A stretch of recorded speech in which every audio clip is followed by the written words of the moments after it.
Buenas a todos. Hoy os traigo una reunión que tenía muchas ganas de realizar de hace bastante tiempo, desde que mantengo estas conversaciones con la siguiente persona que voy a presentaros. Se trata del padre Antonio. Algunos lo conocéis, pero muchos probablemente os estéis preguntando, bueno, ¿y quién es el padre Antonio? Bien, pues el padre Antonio José Gómez Mir es natural de Barcelona, del barrio de Poblenou. Hace 25 años se ordenó como sacerdote. Es párroco de la parroquia de San Jorge, ubicada en el barrio de Vallcarca, en Barcelona. Fue capitán militar en la Armada y actualmente lo es de la Asociación Hispania Mártir. A su vez también del capítulo de Santa Eulalia, la peregrinación anual que organiza Nuestra Señora de la Cristiandad y que se realiza desde Oviedo a Covadonga, de la cual me consta que algunos lo conocéis. Tiene un canal en YouTube que se llama StatCrux, en el que sube contenido sobre diferentes temas, pero en especial sobre masonería y su tan famosa catequesis para hombres, nosotros, palestra ascética para hombres. Además del trabajo en la parroquia, es capellán del hospital y si cabe destacar algo de su labor son su grupo de varones y la capacidad de generar y atraer nuevos conversos, del que os habla puede tratarse uno de ellos. Gran bibliófilo, si son viejos mucho mejor, le hubiera encantado ser librero, me cuentan. Enamorado de los barcos y del estudio de la masonería, su tema por excelencia, del que también me encanta. Es un tema que me apasiona también escuchar sobre él. Y temas concomitantes como las órdenes de caballería. Y también se dice que es un gran cocinero y disfruta preparando castizos manjares cuando recibe visitas. Bien, yo al padre Antonio lo conocí pues como se conocen aquellas personas en un estado de necesidad casi por una acción divina de que la persona adecuada te pone en contacto de la persona que necesitas hablar. Y así conocí yo al padre Antonio, a través de una, como muchos podrían llamarla, casualidad que para mí no lo fue. Desde entonces mantengo conversaciones asiduas con el padre Antonio. Bebo y casi estudio el contenido que sube en YouTube, en su canal, el cual os recomendaremos encarecidamente. Y vimos la necesidad, la vi personalmente, la necesidad de traerlo aquí al canal y que lo pudierais escuchar. Así es que aquí lo tenemos. Y nada, padre, son todos suyos nuestros oyentes. Bueno, pues muchas gracias porque para mí es un honor estar con vosotros y poder dedicar este tiempo a compartir, ¿no? A compartir ideas, propósitos, ¿no? y ganas de seguir adelante, ¿no? Entonces, agradecerte mucho la presentación que ya se nota que está hecha desde el cariño y desde el afecto y eso se agradece, se agradece mucho, ¿eh? Tiene muy buenos amigos, tiene muy buenos amigos. Sí, sí, no, eso es verdad, es una bendición. Bueno, yo voy a hablaros un poco, es decir, por lo que me pedisteis, sobre todo de cómo se origina esa, esa cosa que se llama nosotros, ¿no? Nosotros, palestra ascética para hombres, ¿no? ¿Cómo se origina? Entonces voy a hacer un poco primero un análisis de la situación en la que vivimos, que es de hecho la que va a dar lugar a que yo empiece a hacer unas catequesis concretas para hombres, ¿no? Para hombres exclusivamente, ¿no? ¿Y por qué? Porque hay una realidad en la que vivimos, en la cual el hombre, de alguna manera, está acosado e incluso dentro de la Iglesia, en no pocas ocasiones, terriblemente desorientado, ¿no? Es decir, sin saber cuál es exactamente su vocación, el sentido de lo que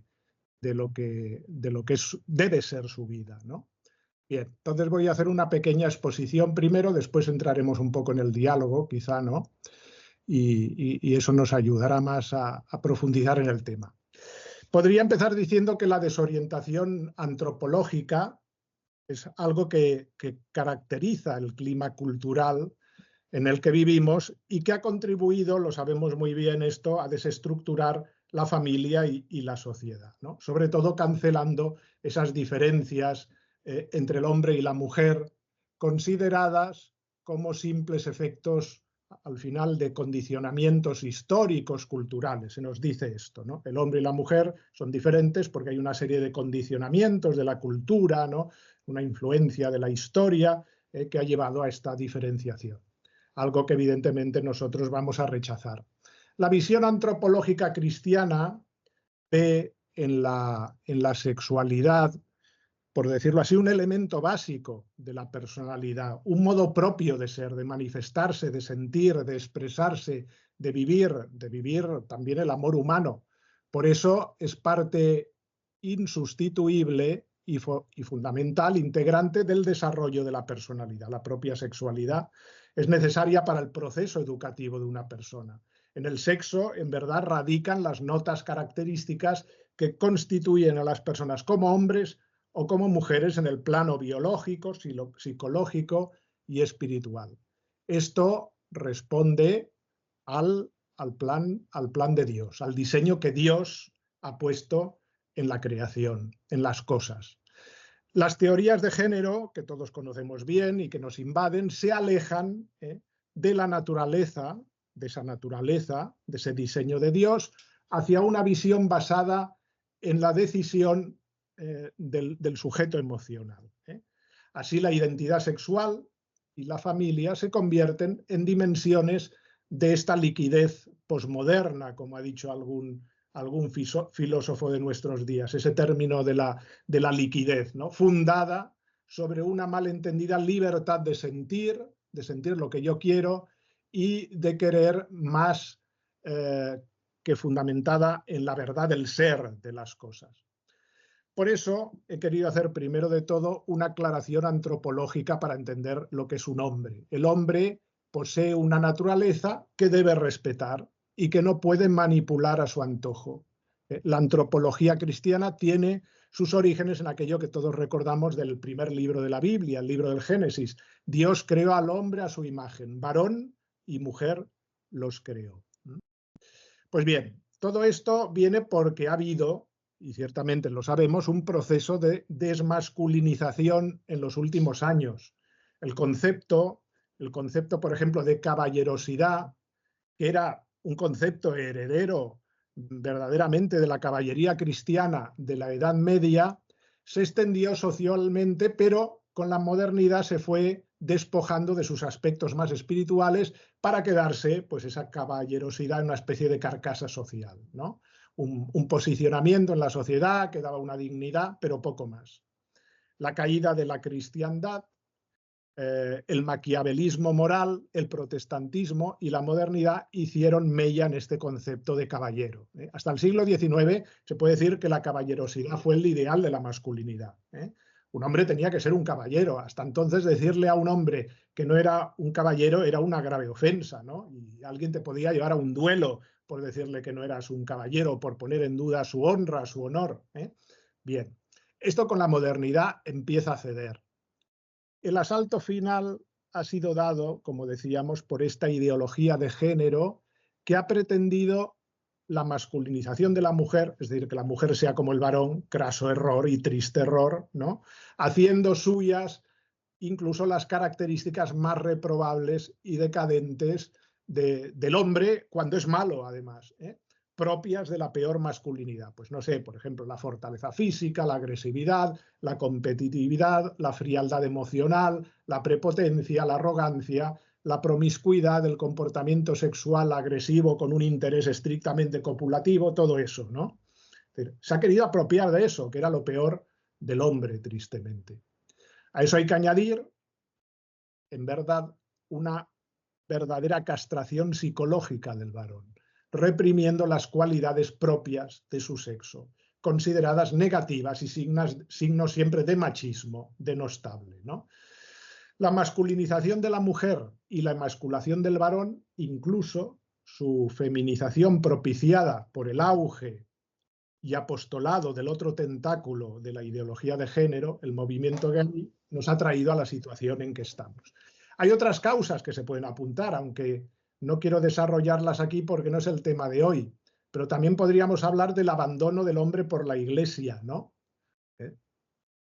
Se ha vivido una piedad, una fe cristiana muy hecha para mujeres y para niños en no pocas ocasiones, pueril, infantil en no pocas ocasiones, con poca fuerza, con poco heroísmo, con poca capacidad de sacrificio, de vocación de entrega, con toda una forma de hacer en nuestras comunidades cristianas donde el hombre está ausente porque lo que se le propone casi no le concierne en lo más mínimo, ni le enardece, por decirlo así.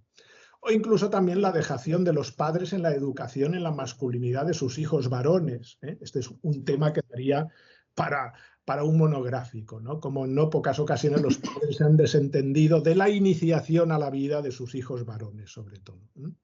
Bien, la Iglesia ha hecho daño a la masculinidad. Es un mea culpa que hemos de entonar desde la Iglesia. Se pretende un cristianismo en que el hombre, casi podríamos decir, esté amaestrado, ¿no? Sea pacífico, y esté siempre sentadito y buenecito en un rincón, portándose bien, ¿no? Pusilánime, aburrido siempre, ¿no? Que no fume, que no beba, que no diga tacos, ¿no? La Iglesia ha querido en no pocas ocasiones un hombre, yo diría, manso, no quiere guerreros, quiere casi sacristanes más bien. Y hemos comprado eso. Dios nos puso en la tierra para ser buenos chicos y ya está, ¿no? Y para cumplir las normas. En el corazón del hombre, en cambio, en el corazón del hombre existe una pulsión desesperada por una batalla que librar. El hombre ha sido creado así, tiene una pulsión interior por una batalla que librar, una aventura que vivir, un ideal heroico que llevar a cabo en su existencia. Ese es el sentido que pulsa más profundamente en su corazón. Hay algo, yo diría, de feroz en el hombre, de todos ellos, de cada hombre. Estamos como programados para eso por nuestra naturaleza, hechos por Dios para la guerra contra el mal, primero en nosotros, en nuestros corazones y después en el mundo. Ese es el diseño masculino, ese es el plan de Dios sobre el hombre. En cambio, la Iglesia eso no lo ha percibido. Es cierto que hay que sanar ese corazón guerrero, cuidado. Es un poco lo que hizo la cristiandad ya en la Edad Media. ¿Qué es lo que hizo la cristiandad? Coger a los bárbaros, ¿no? Y civilizarlos. Pero los bárbaros eran guerreros. ¿Y qué hizo de aquellos bárbaros guerreros? Caballeros cristianos, ¿no? Es decir, sanó el corazón de aquellos bárbaros. Porque si no, la violencia no dirigida correctamente se vuelve en efecto injusta y peligrosa. ¿Por qué? Porque heridos por el pecado original, las pasiones nos dominan. No, hay que sanar a ese hombre por la gracia. Hay que poner su corazón guerrero al servicio del bien. Esto es lo que hay que hacer.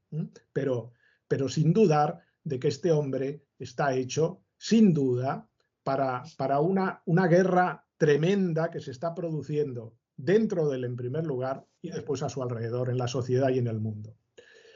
Clive Staple Lewis, muy conocido porque escribió las Crónicas de Narnia, pero es autor de muchos libros muy interesantes, gran amigo de Tolkien, decía: el león no es inofensivo, pero es bueno.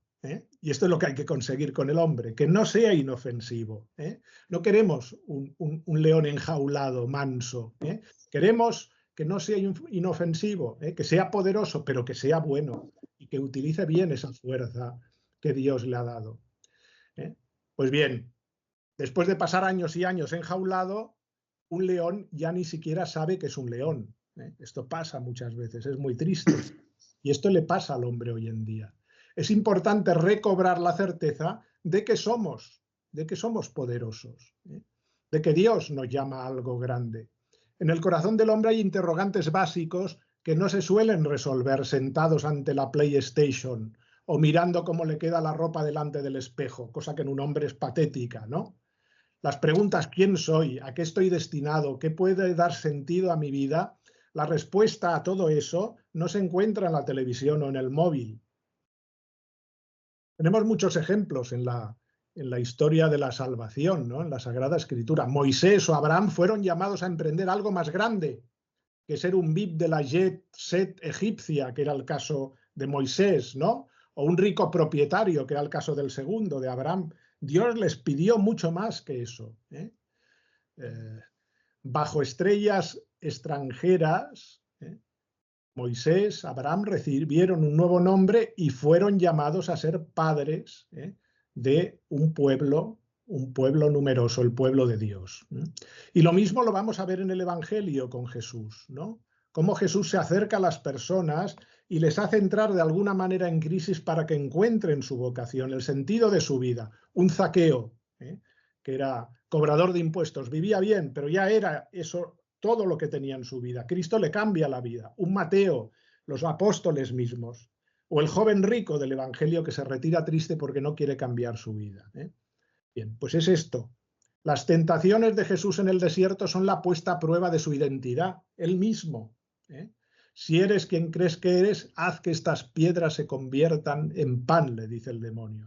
Y Jesús no cae en la tentación de que Satanás lo amaestre, ¿no? Le ponga a su servicio en una vida cómoda, en una identidad falsa. Te daré todos estos reinos, le promete, ¿no? Jesús reafirma quién es y para qué está aquí. Sabe quién es, sabe cuál es la voluntad de Dios sobre su vida, no se deja amaestrar. A veces nos han dicho que hay que ser como Jesús, pero cuidado, caricaturizando al verbo de Dios hecho carne, diciéndonos que era lo que no era, ese Jesús a veces que se nos presenta como relamido, ¿no? Peinado con la clencha en medio, ¿no? Amanerado, pacífico, pasivo, dispuesto a tragar todo y a consentir todo a todo el mundo. Ese no es el Hijo de Dios del Evangelio, no. Eso es una caricatura que hemos hecho de Jesús. Una autora inglesa conversa, Dorothy Sayers, decía que la Iglesia ha cortado de manera muy eficaz las garras del león de Judá, convirtiéndolo en una mascota doméstica adecuada, decía, para párrocos paliduchos y viejas santurronas, decía. Le debo decir, hemos olvidado aquel Jesús de no traigo paz sino espada. Claro, ahí está. Bien. Por lo tanto, hemos de partir de aquí. El núcleo del corazón del varón no está para ser domesticado. Y eso además es bueno. El deseo de aventura, de riesgo, de heroicidad, de algo grande, es un profundo anhelo espiritual escrito en su alma de hombre. Es el sentido de su ser. Dios lo ha creado para eso. El corazón del hombre necesita un espacio donde nada sea digital o realidad virtual, donde las cosas no sean cero grasas, con cierre automático, conectado en línea o listo para calentar en el microondas, todo fácil, no, sino que ha de haber espacio para el alma grande, para la aventura, para el riesgo, para la entrega. Aquel americano enamorado de la naturaleza que fue Thoreau decía, la mayoría de los hombres llevan vidas tranquilas, de tranquila desesperación, decía. Llevan vidas tranquilas, pero de tranquila desesperación. Es terrible, ¿no? Sí.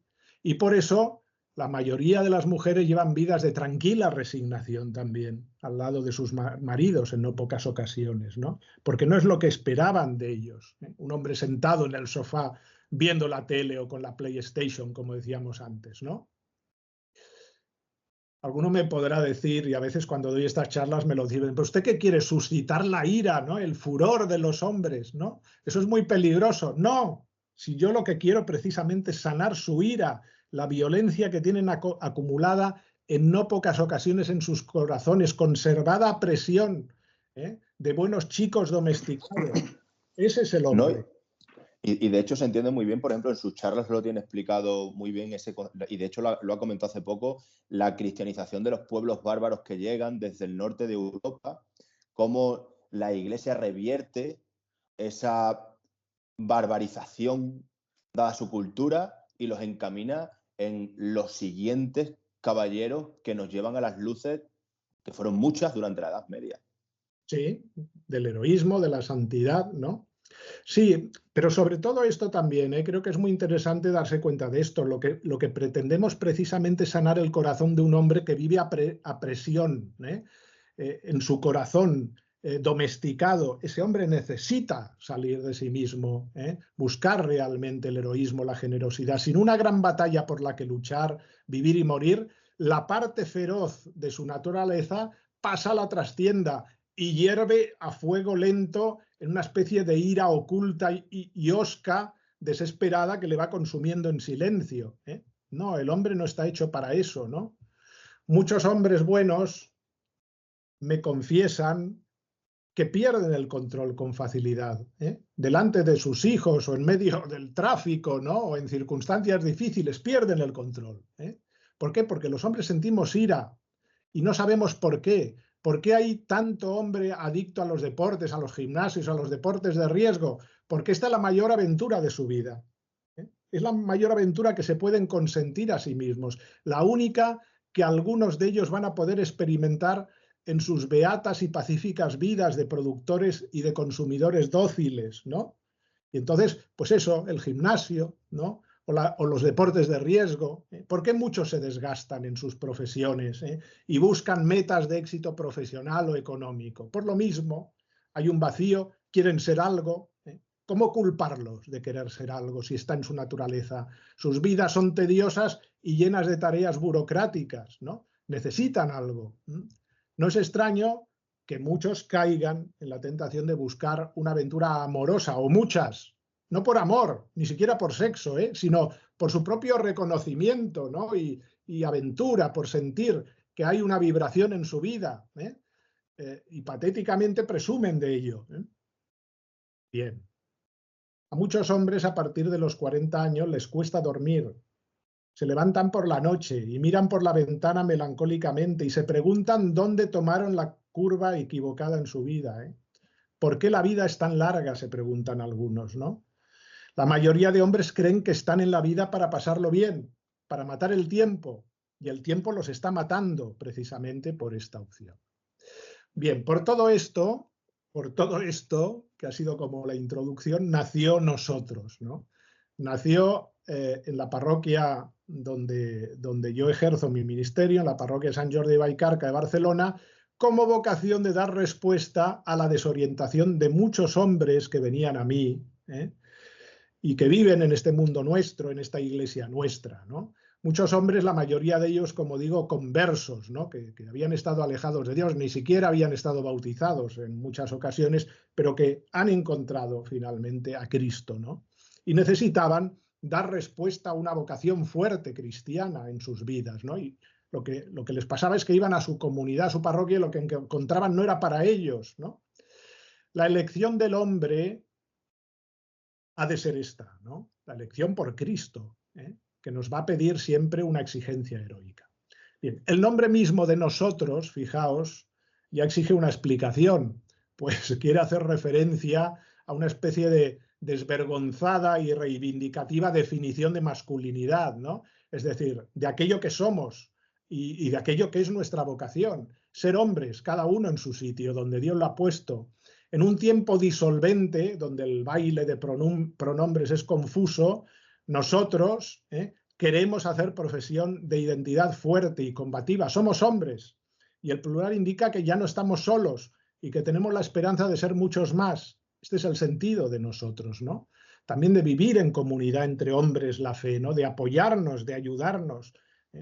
Con esta iniciativa quisimos dar atención espiritual a los hombres para que descubran su llamada a vivir de manera viril su vida, y en especial su vida de fe.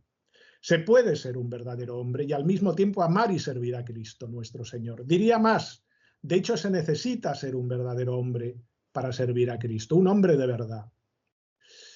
Nosotros es como un campo de entrenamiento espiritual para hombres católicos. El objetivo es centrar nuestra vida en el servicio de Dios, rompiendo apegos profundamente arraigados, afectos desordenados que traen muchos hombres del pasado, ¿no? Y que les han destruido en el pasado. Poner orden en eso, cumplir la voluntad de Dios, vencer las pasiones, eso sí hace hombres de una pieza, ¿no? Virilidad ascética para vencer el afeminamiento de una voluntad muchas veces que nos llega enferma.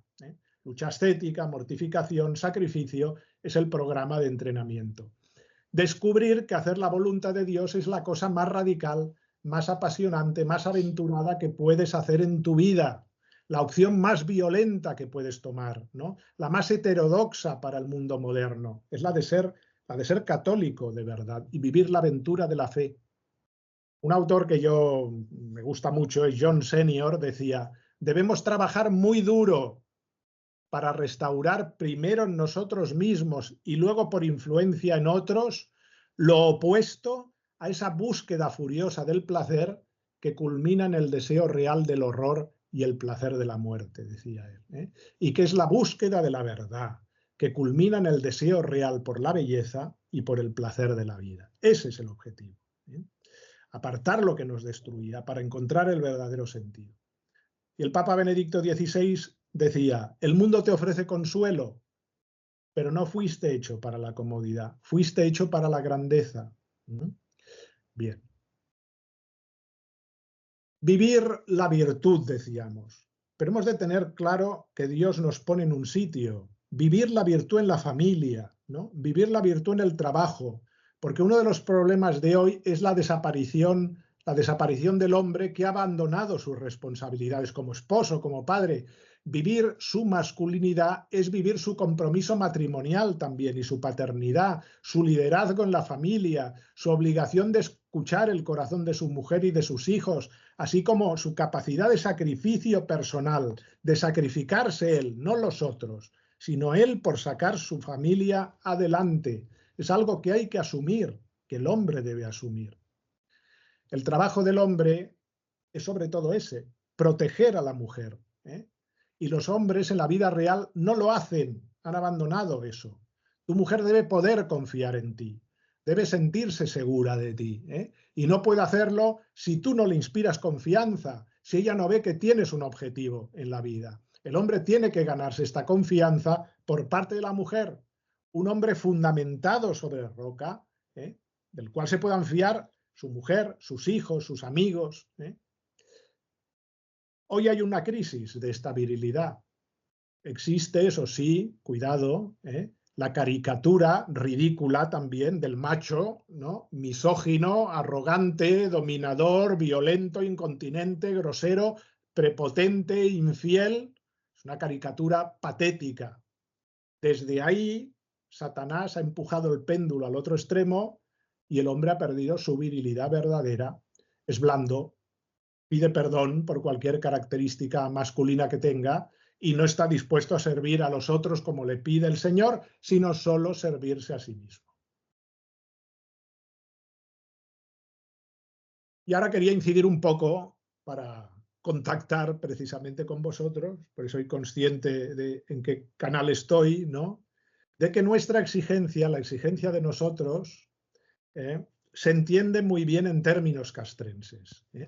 Esos términos castrenses que han estado siempre muy presentes en el ideal cristiano desde los orígenes de la fe cristiana, ¿no? Aquello que el mismo San Pablo utilizó describiendo la vida cristiana como milicia, respondiendo a la inspiración de Cristo que vino a traer la espada en su combate contra el mal. Esto lo dice el mismo Jesús, que trae la espada en su combate contra el mal. Por lo tanto, los términos de la vida cristiana, de la lucha ascética, se entienden muy bien en estos términos de milicia, de verdadera guerra contra el pecado. Militia es vita homini super terram, et sicus dies mercenari dies eius, dice Job. La milicia, la vida del hombre es milicia en la tierra. Y sus días como los días del mercenario, dice él. Bueno, San Pablo también abunda en este tema. Dice, por lo demás, fortaleceos en el Señor y en el poder de su fuerza. Revestíos con toda la armadura de Dios para que podáis estar firmes contra las insidias del diablo, porque nuestra lucha no es contra la sangre y la carne, sino contra principados, contra potestades, contra los poderes de este mundo de tinieblas, contra las huestes espirituales de maldad en las regiones celestiales. Por tanto, tomad toda la armadura de Dios para que podáis resistir en el día malo y habiéndolo hecho, estar firmes. Estad pues firmes, ceñida vuestra cintura con la verdad, revestidos con la coraza de la justicia y calzados los pies con el apresto del Evangelio de la paz. En todo, tomando el escudo de la fe, con el que podréis apagar todos los dardos encendidos del maligno. También tomad el yelmo de la salvación y la espada del Espíritu, que es la palabra de Dios, ¿no? Los términos son realmente hechos para hombres que son conscientes a la lucha que se les envía, ¿no? La lucha ascética y el ejercicio de la virtud, por lo tanto, son, podríamos decir, para nosotros como las dos mancuernas de nuestra ejercitación, para ir aumentando las pesas y mejorando las marcas, que es el objetivo indeclinable de nuestro entrenamiento ascético. Todo ello con la ayuda de la gracia de Dios, porque somos cristianos, que quiere decir que somos conscientes de ser débiles y frágiles y pecadores, pero que Cristo ha venido a curarnos de eso con su gracia y a fortalecernos. Por eso vamos a las fuentes de la gracia, que son los sacramentos, principalmente la oración, etc., ¿no? Bien, acabaría haciendo una última reflexión para entender todo esto. ¿Por qué es necesaria esta lucha? Esto es simplemente un deseo de montarnos la vida en este plan beligerante, de milicia, no. A partir del pecado original surgió un desorden en nuestro ser. Antes del pecado original, nuestro espíritu, bajo la guía de Dios, debía dirigir nuestra voluntad y lo hacía, y valerse para ello de las potencias naturales. Pero a causa del pecado original, este orden, tanto de la inteligencia como de la voluntad, se trastornó. Las pasiones se rebelaron contra el espíritu y la voluntad debilitada cedió. San Pablo lo describe así: hay una ley en mi cuerpo que se rebela contra la ley del espíritu. Esto lo notamos todos, De modo que no hago el bien que quiero, sino que obro el mal que no quiero. Esto es una experiencia universal. Queremos ser buenos o queremos sacar lo mejor nosotros, pero hay una ley en nosotros, la herida del pecado original, que nos lo pone muy difícil.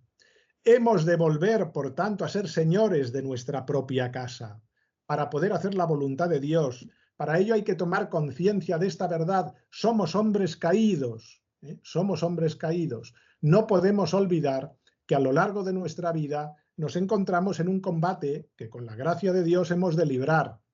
Hemos de tener claro una serie de cosas. ¿Cuál es el fin de nuestra vida? Hacer la voluntad de Dios en este mundo. Aquello que Dios me pide, mi vocación. Yo insisto mucho en que cada hombre ha de tener muy clara cuál es su vocación, descubrirla, ¿no? Para tener claro el fin de su existencia y dirigir a ello todos sus actos. Tener claro el fin, tener clara nuestra realidad, que es la herida del pecado original. Tener claro el trabajo que tenemos entre manos, que es el combate diario contra las pasiones. Y finalmente tener claro también el auxilio que tenemos y que nos viene del cielo, que es la gracia, para que sea posible la victoria definitiva. El combate con nuestras inclinaciones desordenadas no puede limitarse únicamente a la esfera de los sentidos. La ascética debe aplicarse también a las inclinaciones desordenadas a nivel espiritual. Es decir, saber dominar los pensamientos, los sentimientos, los deseos, porque también estos afectan al alma, de ellos nacen todos los actos. Un aspecto muy importante de la ascética será, por lo tanto, también el dominio de la palabra, de los pensamientos, de los sentimientos, porque Jesús nos dice que de lo que abunda el corazón hablan los labios, y lo que sale del hombre es lo que hace impuro al hombre, porque del interior del corazón de los hombres proceden los malos pensamientos. Quien no tiene un dominio sobre sí mismo, no solo en los sentidos, no solo en eso, sino también en su ser interior, es muy difícil que pueda tener un dominio sobre sí.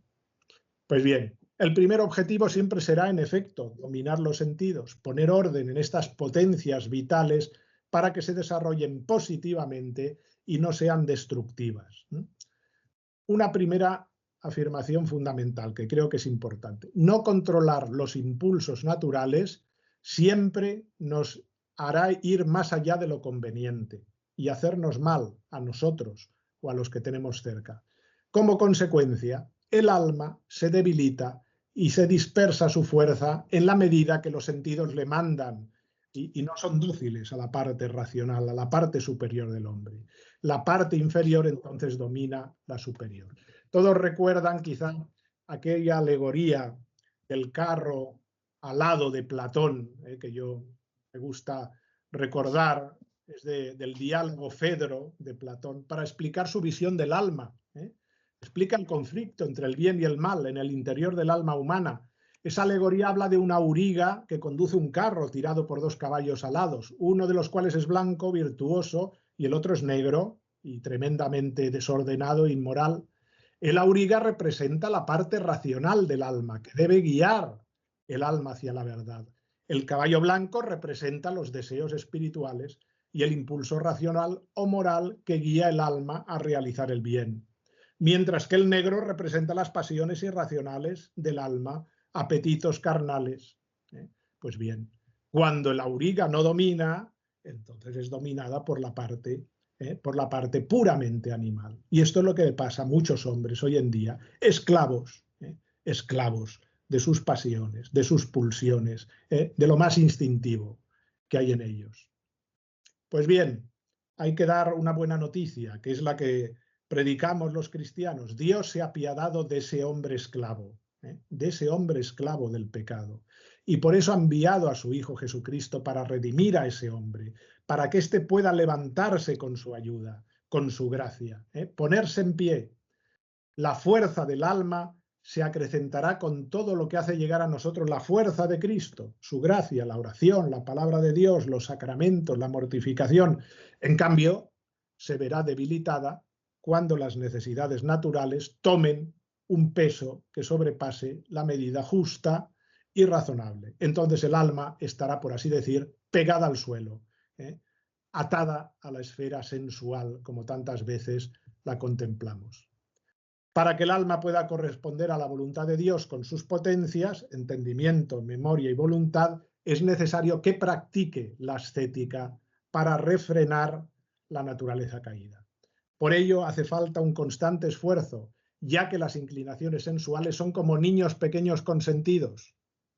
La carne está continuamente deseando contra el espíritu y la represión y la abnegación, mortificación, son necesarias para controlar las pasiones. Pero sería un error medir la virtud de una persona por la extensión y carácter de sus penitencias estrictamente corporales. El hombre es mucho más. Bien, y acabo ya.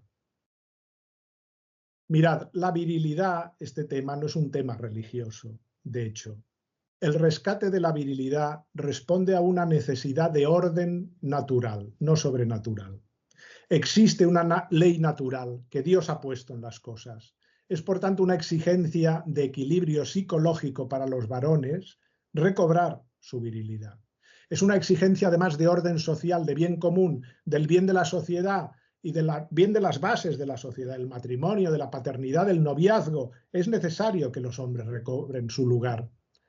Por eso nosotros lanzamos un desafío a los hombres, volver a ser viriles, escoger el camino de la virtud. Virtud es de virtus, fortaleza.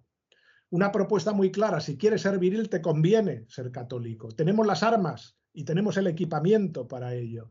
Vivir una vida fortalecida por la gracia de Cristo en los sacramentos, hacer el bien heroicamente, amar hasta la entrega, hasta el sacrificio abnegado. En muchos lugares los hombres católicos están tomando conciencia de su responsabilidad. Hay muchos movimientos de este tipo, por ejemplo, en Estados Unidos. Deben constituir comunidades y asociarse, reunirse con otros hombres para apoyarse en la fe. Cada hombre debe tener un grupo de amigos con los que encontrarse frecuentemente, para una charla de formación, para un rato de oración, para tomarse un café, para momentos en los que no se hable de política y de deporte, sino de nuestro camino, de nuestra vocación, de nuestra responsabilidad. Una comunidad de hombres que se comprometan a vivir la virtud en familia, un lugar en que construir y prepararse para ser líderes del cambio y de la evangelización. Aquello, en definitiva, que dice el libro de los Proverbios y que creo que es muy sabio y muy bello, dice: el hierro se afila con el hierro y los hombres necesitan pasar tiempo con otros hombres. Pues bien, con esto ya he dicho mucho, que se me ha hecho muy largo. No creía que había preparado tanta materia. Y sé de buena mano la que le falta por decir. O sea, tengo el cuaderno aquí enfrente lleno de anotaciones de temas que me gustaría tratar, tirones de argumentaciones que sé que usted tiene más que preparadas, que tiene más hechas, trabajadas para que las traiga, pero sé que nuestro tiempo es limitado. Quizá haya que reducirlo un poco de todo lo que quería que hablásemos y que queda así la puerta abierta al futuro para seguir trayéndole. Bien, muy bien, pero tenemos un ratito aún si quieres preguntar. Sí, claro.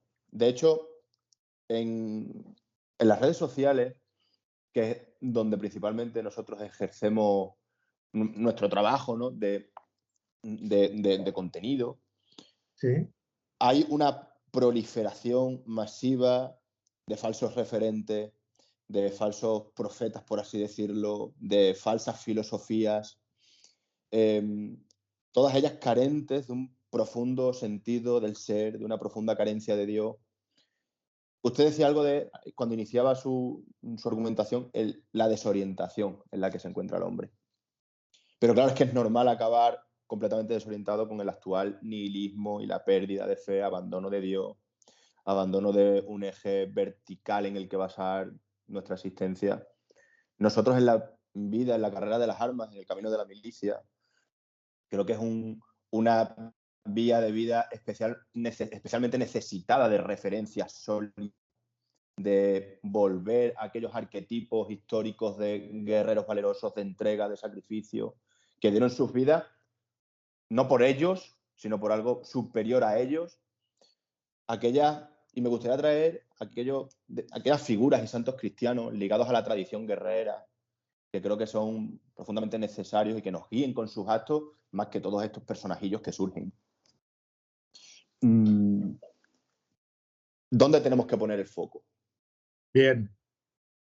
Bueno, en primer lugar, yo creo que es cierto, ¿no? Es decir, hoy en día la gente se despista con 1000 pequeños modelos, ¿no? Es decir, pues nos quedamos a veces en modelos de imitación que son realmente tristes, ¿no? Y que pretenden solo halagar nuestros sentidos también, ¿no? Y hacernos felices y que nos busquemos a nosotros mismos. Yo siempre predico una cosa y que creo que es fundamental para empezar, ¿no? Yo siempre le digo a la gente, mirad, en este mundo no estamos para ser felices, ¿eh? No estamos para autorrealizarnos, ¿eh? No estamos para contemplarnos. Aquí en este mundo estamos para ser fieles, ¿eh? Para ser fieles. Esto lo decía una mujer tan frágil, tan heroica a la vez como la Madre Teresa de Calcuta. Ella le preguntaban, ¿usted, madre, es feliz? Y ella decía, yo no estoy aquí para ser feliz, yo estoy aquí para ser fiel, ¿eh? Feliz ya ser en el cielo, ¿no? Es decir, una mujer tan frágil, pero de una fortaleza heroica, ¿no? Esto es lo que vemos muchas veces como modelos de la fe cristiana, ¿no? Es decir, que encontramos una fuerza, yo diría, olímpica, homérica, en personas de una fragilidad enorme. Es el mismo testimonio de los mártires, ¿no? Es decir, hombres, mujeres, niños que mueren por Cristo y que afrontan los sufrimientos más terribles, ¿no? Ese es el modelo del cristiano, ¿no? Es decir, tenemos en Occidente toda una tradición cristiana de heroicidad, de santidad, ¿eh? A lo largo de 20 siglos, de modelos impresionantes, ¿no? Los tenemos, permitidme que os lo diga, a poco que penséis en vuestras familias, ¿no? Posiblemente en vuestros padres, en vuestros abuelos, en personas que habéis conocido, que han sido heroicos en su entrega, en su generosidad, ¿no? Es decir, de forma abnegada, con un amor a la familia, ¿no? A la patria. Bueno, pues esto yo creo que es un caudal que tenemos que desechamos para contentarnos con esos modelos que nos vienen de los medios de comunicación y queremos ser imitadores a veces de las banalidades que nos quieren vender. No, tenemos grandes modelos y especialmente lo digo lo decía al principio, me gusta estar en este canal porque precisamente vosotros podéis tener un sentido vocacional muy profundo, ¿eh? Es decir, a veces el sentido vocacional cuando trabajas en una oficina 8 horas, ¿no? Y te vas a tu casa es muy difícil de encontrar, ¿no? O cuando te dedicas a vender un producto en el que no crees, ¿no? Pero quien está defendiendo la justicia, el bien, ¿no? Quien está llamado a luchar contra el mal, a vivir como una vocación, su vida como una entrega, ese puede, en efecto, y tiene la obligación de dirigir correctamente toda su existencia, ¿no? Y de hacer de eso no un trabajo, sino una verdadera vocación, un verdadero objetivo, ¿no? En el cual Dios le ha puesto por alguna razón, ¿eh? Creo que hay que levantar el ánimo, pues por lo tanto, de aquellos que realmente un día tomaron esta decisión, ¿no? Y ponerles en este sentido las pilas de la ilusión, de las ganas de decir, Dios mío, estoy aquí por alguna razón, tú me has llamado, me has puesto en este sitio, esperas algo de mí, ¿no? Esto es importante, que cada uno, decía, descubra su propia vocación, ¿no?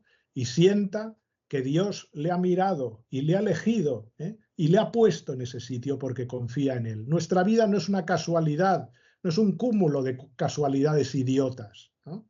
Nuestra vida es algo querido por Dios y por lo tanto tenemos la obligación de responder, ¿no? Y el gozo además de responder cuando sentimos para qué estamos en este mundo. Además, y nos consta, de hecho, nosotros recibimos muchos mensajes de nuestros seguidores, gente no solamente del ámbito militar, sino también de las fuerzas y cuerpos de seguridad, gente que se encuentra destinadas en unidades que hacen un trabajo silencioso, diario, de lucha directa, de caza contra estos demonios encarnados que están sobre la tierra, que están obrando los males más absolutos. O sea, nos llegan, que nos consta de contarnos las operaciones que realizan. Si no tienes una clara vocación, si no tienes unos asideros morales superiores que lo que tu flaca vida humana te hace, te conforma, ¿cómo soportas esa lucha? Además, la preparación diaria. Por ejemplo, en el ejército sucede mucho, gracias a Dios vivimos una época de paz y de bonanza dentro de nuestras Fuerzas Armadas, en las que sí desarrollamos misiones en el extranjero, pero que no están materializadas en una guerra directa contra un enemigo concreto. Nuestro trabajo es de preparación, sobre todo. Unidades acuarteladas en territorio nacional, preparándose, instruyéndose, casi por ese principio que nos gusta mucho compartir, de que prefiero ser un guerrero en un jardín que un jardinero en una guerra. Pero claro, por otro lado existe lo que usted estaba mencionando, ¿no? La emasculación, la falta de sentido, la falta de fe. ¿A qué le rezan nuestros guerreros? Cuando dirigen el foco y lo sacan de fuera y se lo llevan hacia adentro, ¿hacia dónde miran? ¿Hacia la oscuridad? Es normal que se pierdan. Ni siquiera mencionaba la vocación, pero ¿cómo encontrar la vocación si no sabes dónde estás? Claro. Si no te encuentras ni a ti. No, la pregunta es, ¿por qué estás dispuesto a morir? Claro, quiero decir, si es por una soldada, estrictamente, es decir, si es solo por un dinero que cobras, no, claro que no. No puedes vivir de esa manera, no. ¿Por qué estás dispuesto a morir? Por eso eres un guerrero, no solo un soldado, sino alguien que tiene claro que está luchando por algo. Es decir, y el que no tiene algo por qué morir, no tiene nada por qué vivir. No tiene nada valioso por qué vivir, se va a quedar en lo anecdótico, su vida va a pasar en las circunstancias más planas y más tristes, más patéticas, ¿no? Por eso es necesario tener claro, es decir, yo por qué estoy dispuesto a morir, ¿no? Es decir, ¿por qué quiero entregar mi vida? Y uno responderá inmediatamente que uno estaría dispuesto a morir por las personas que ama, Claro que sí. Es decir, uno está dispuesto a morir pues, por sus hijos, por su familia, por su patria, por Dios, ¿no? Es decir, hay cosas que son grandes en esta vida y que hemos de poner ahí enfrente para saber hacia dónde nos dirigimos. Decimos nosotros, y lo traemos bastante últimamente a colación, nos encontramos en seres, padre, y yo ya lo he hablado con usted. Sí. Este programa de instrucción basado en aplicar técnicas de supervivencia a aquellos soldados que se encuentran en territorio enemigo y que necesitan acogerse a este plan para llegar a la zona amiga, para sobrevivir en una zona. Vale. En este SERE, ese acrónimo, ¿no?, que significa supervivencia, evasión, resistencia y escape, probablemente nos encontremos en la S de la supervivencia. Probablemente seamos ese soldado, ese guerrero emboscado en medio del monte, probablemente solo, acogiéndose a las primeras consignas que recuerda que ha estudiado en el planeamiento de la misión, por si ocurría la desgracia. Decir, bien, primero, ¿dónde estoy? Tengo que orientarme, tengo que saber dónde me encuentro, dónde nos accidentamos, en qué momento me separé del grueso de mis compañeros. Es decir, usted lo decía, desorientación. Bien, lo primero es orientarte. Claro. Tienes una orientación, si no sabes dónde te encuentras, estás perdido, no eres nadie. El enemigo va a dar contigo antes que tú mismo, contigo mismo, y va a acabar contigo y con la misión. Entonces estamos en la supervivencia.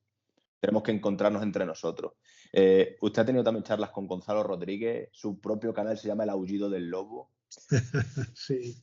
Pues creo que somos ese guerrillero de monte haciendo ese aullido, llamándose los unos a los otros que para encontrarse. Pero claro, falta la evasión, falta la resistencia, falta el propio escape. Son muchos los enemigos y creo que eso daría otras charlas, porque claro, si no sabes contra quién luchas, si no sabes quién es tu enemigo, si no le pones cara, si no le pones forma, ¿cómo te enfrentas a él? ¿Cómo sabes cuáles son las herramientas necesarias? Creo que por eso también, de ahí viene también la pérdida de fe, el abandono de Dios. Creemos que no tenemos enemigos. Creemos que vivimos en la holgazanería de casa. No, mi sofá, mis 4 paredes, mi trabajo por la mañana, Sí. vuelvo. A ver, yo te diría una cosa, es decir, el primer enemigo que hay que localizarlo aquí dentro. Somos nosotros mismos el primer enemigo. ¿Por qué? Porque en cualquier entrenamiento el primer enemigo soy yo, ¿no? Con mi molicie, con mi pereza, con mi desgana, con mi resignación, con mi siempre he sido así, ahora ya no voy a poder cambiar, ¿no? Es decir, todas esas actitudes que pueden ser vencidas y barridas de un plumazo cuando hay ganas, cuando hay voluntad y cuando uno confía en la gracia de Dios. Yo siempre lo digo a la gente, es decir, puedes venir de la miseria más absoluta, has podido bajar a lo más bajo en este mundo, pero si tienes disposición, es decir, es que podemos hacer de ti un héroe, podemos hacer de ti un santo. Es decir, la materia prima es la misma, del tío que se abandona y acaba comiendo las algarrobas de los cerdos, como el hijo pródigo, ¿no? Al tío que llega a ser un héroe, un santo, alguien que hace de su vida una bandera, ¿no? Es decir, la materia prima es la misma, lo que pasa que ha habido una lucha, pero el primer enemigo está dentro de nosotros, ¿no? Es decir, el primer enemigo es luchar contra todo aquello que ha tirado de nosotros como un peso muerto hacia abajo, ¿no? Para ponernos en pie y volver a tener esperanza sobre nosotros mismos. Fijaos, la caridad empieza por uno mismo, es decir, por quererte, por decir, no, no se ha dicho la última palabra sobre mí. No se ha dicho. O sea, a lo mejor ya nadie cree en ti, ¿no? Es decir, a lo mejor ya, no sé, no cree tu mujer o no creen tus amigos en ti, ¿no? O tú mismo ya no crees en ti. Exacto, Es decir, ¿por qué? Porque te has equivocado tantas veces y has renegado tantas veces de lo que querías hacer. Bueno, pues es el momento de reaccionar, de volver a empezar. Me gusta mucho una expresión que yo utilizo mucho con la gente, que les digo, a ver, de lo pasado ya no puedes cambiar nada, pero ahora mismo puedes ponerte en pie y puedes cambiar tu futuro, ¿no? Es esta esperanza. Por eso el primer enemigo somos nosotros, que a veces nos resignamos, ¿no? Porque creemos que ya no cambiará nada. Yo creo que hay que enviar sobre todo desde aquí un mensaje, decir, lo puedes cambiar todo, lo puedes cambiar todo. No se ha dicho la última palabra sobre ti. Ahí, y de hecho la estaba buscando, yo te había hablado con usted de él, de Tolkien. Hay una frase fantástica en sus novelas que le dice Frodo a Sam, mira Sam, ¿lo ves? No podrán vencer siempre. Ese llamado a la acción, Claro. a levántate y pelea, ¿no? Sí. Bueno, pues ahora ya no me dirijo al padre Antonio, sino a todos los que nos escuchan. Creo que estaréis de acuerdo en cuán necesarias son personas como el padre Antonio y cuán necesario es escuchar lo que de verdad tiene profundidad y sentido y que estamos olvidando. Estamos tan pendientes de los posts en Instagram que suben cualquier persona a redes sociales, estamos tan perdidos en todo lo que la tecnología y el mundo moderno nos ha puesto sobre las manos que estamos perdiendo los axiomas fundamentales en los que se ha basado la vida de los seres humanos, toda su historia, y que probablemente estemos como estemos, dada esta carencia, ¿no? de aquellas aguas, pues bueno, estos lodos. No le quiero robar más tiempo, padre, sé que su tiempo es limitado. Y además me esperanza saber que seguramente, o ya me lo ha dicho, va a estar dispuesto a venir más a mantener estas conversaciones, a que la gente le escuche. Y ya no solamente a que le escuche usted, sino que le escuche a todas a otras aquellas personas que usted trae con sus palabras. No quería acabar esto sin hacer una lectura. No sé si usted la tendrá ahí a mano para leer. Me encantaría que hiciéramos una lectura del Evangelio de Mateo, el 7:13, las dos sendas. Si no, yo lo tengo por aquí. Vale, lo quiero traer porque creo que hace o sea, mis palabras nunca sean lo suficientemente buenas para ni acercarse a lo que aquí Cristo trae. y creo que es tan necesario y que enlaza tanto con el mensaje que nosotros promovemos que necesito acabar esto con este vídeo con esta lectura, no Qué sin mejor antes darle manera. por supuesto, se lo tendría que haber dicho antes para que lo tuviera preparado para que lo leyera usted y no yo, que no soy nadie, pero no, Léelo, no sí. quería. No obstante, antes de acabar, le quería dar las gracias por estar aquí, gracias por el trabajo que hace, gracias personalmente por el trabajo que hace conmigo. Y estoy seguro que va a alentar a mucha gente que le escuche. ¿No? Probablemente los mensajes de YouTube se le llenen de gente escribiéndole, pero bueno, procedo a la lectura y con esto terminaríamos, padre. No sé si querrá decir algo más. Bueno, nada, daros las gracias por, bueno, por un poco aguantar toda esta retahíla mía, ¿no? Es decir, espero que sirva pues para ayudar a alguien, ¿no? Yo con eso me doy más que satisfecho, ¿no? Porque un poco tú me decías, bueno, le agradezco, yo también te agradezco a ti, ¿no? Es decir, yo siempre cuando hablo con personas digo que es un acompañamiento mutuo, ¿no? Porque la fidelidad del otro a mí me enardece a ser fiel, ¿no? A mí me pasa tener que hablar cada día con bastantes personas, ¿no? Y salgo muchas veces fortalecido de esos encuentros, ¿no? Es decir, porque veo el esfuerzo, la fidelidad, las ganas, ¿no? La heroicidad de los otros a la hora de vencerse y de exigirse. Por eso a mí también me alienta mucho tu ilusión, tu fuerza vital, ¿no? Y por eso, pues también espero, en efecto, que lo que yo os he podido comunicar os pueda ayudar de alguna manera. Estoy seguro y como le decía, aunque uno solo fuera al que se le encendiera el corazón, ya valdría esta charla que hemos tenido y este trabajo.